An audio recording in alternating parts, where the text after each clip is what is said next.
abantu bakunze kubaza ku kuntu Imana ivuga.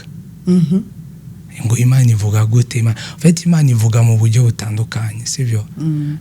Hariho rema y'Imana, hajya wumva ijwi rivuga ngo Jeannette, ndora Imana nifuza gukora iki, sibyo? Iyo ni rema. Hakabaho na logos. Logos ni ijambo ry'Imana rijya tumedita, tusoma Bibiliya, sibyo? Hama hakabaho n'ijwi rero ryo mu mutima.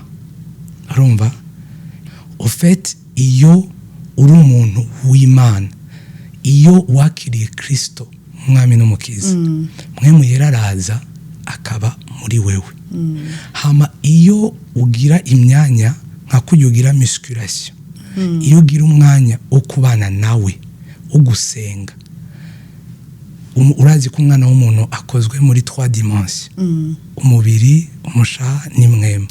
Bijya bindi bibiri, umushaha n'umubiri, bisa n'ibicecetse kuko uba uri kugira musculation yo kumva cyane imwemu, ijya dimension y'imwemu. Rero iyo iyi dimension y'imwemu wayihaye ikibanza gikwiye mu masengesho, mu kusoma ijambo ry'Imana,